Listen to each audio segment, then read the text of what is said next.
Sned, I thought you'd like to see a lovely video of my ceiling fan going off. Am I going the right way? Yeah. I appreciate your video. I was laughing pretty hard actually during both of your cat stories. Both your cat stories were different and amusing at the same time. The second one was pretty tragic. Man, the fact that you didn't say anything to your dad after he did that blows me away. Anyway, I must confront you, however. You never answered my question that I really wanted to know, which is, why in the hell do cat owners let cats run around the goddamn neighborhood? You know, you just kind of put it off as like, yeah, that's just what we do. That's just what, that's what we do or whatever. But you yourself admitted, like, okay, the first cat running around the neighborhood got crushed or whatever the hell happened to him. The second cat you thought got crushed. I mean, you didn't learn your lesson with the first cat? You didn't learn your lesson with the first cat. After letting it run around the neighborhood, you decided to get another cat when it was just you and your dad, and you still let the bastard run around the neighborhood. Like, there are people who own cats that keep them in the house, and don't let them run amok. But again, it's just the norm. So anyway, as far as I'm concerned, the only good cat is a dead cat. If you're a religious person and you believe that, the world was once perfect, but then it got cursed by God when Adam and Eve ate the fruit. My guess is part of that curse, in addition to thorns and thistles and women experiencing pain during childbirth and all this stuff, is cats were created at that point in time. That God decided. They just forgot to mention it in the book of Genesis, that, and also I will create cats to further curse this world, and they shall be at enmity. I can't say that word.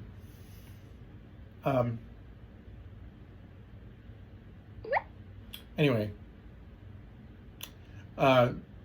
Yeah, cats have zero redeeming qualities, my friend. Zero. You have to remove their claws, or they'll destroy your home, and they'll attack people. They need their back claws so that they can leap and jump and do whatever the hell they do. I don't know. But their front claws, you gotta have them declawed. You have to do that with dogs. They're not friendly. They have no personality. I'm sure people would argue with that, but I'm right, so there's no point in arguing about that. And they're not grateful animals. Like, they don't show love. People say, well, my cat comes up to me and goes, brrr, and he rubs up against me. Yeah, he does that for himself. It's like he's getting turned on sexually when he does that, and he only does it for a few minutes and then he leaves. It's got nothing to do with you. Everything to do with him, because he's a freaking narcissist. That's why. Anyway, they don't show love or affection. They don't want to be in the house with you. They want you to open the door so that they can just run loose around the neighborhood. And then what? They come back when it's time to eat? And then they leave again? That's like having a cheating spouse who's using you for the meals you can make them. Therefore, I have come to the conclusion that I will shoot the next cat at my earliest opportunity. If I get an opportunity, I will shoot him. And if he dies in my backyard, I will pick him up by the tail, throw him in the garbage can.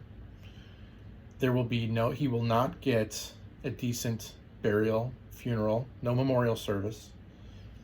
I will throw them in the garbage. I might put them in a Walmart bag, like a plastic Walmart bag, just to keep them from stinking up my backyard before the garbage goes out. And then shortly thereafter, I will see signs up, probably, "Have you seen my cat?" And I will laugh every single time I walk past the sign. It'll be a little joke between me and the cat and nobody else. And if God wants to punish me when I get to heaven, I mean, I'm sure I won't go to hell for something like that. God will probably be proud of me for doing that, you know. Or at the very least, he won't blame me because, you know, after all, that they are part of the curse that we're currently under in this world. So what's wrong with me killing a curse? You know, it's like me cutting thorns off of my, you know, getting thorns out of my garden in the backyard. You know, it's just a nuisance, that's all. It was put there to annoy me, that's all. You know, it's like killing a fly in your house, you know. You could say, well, open the door and let the fly out, but then you risk letting more flies in by opening the door. You're better off just killing it. Same thing with a cat. Just kill it. Cats are the insects of the pet world.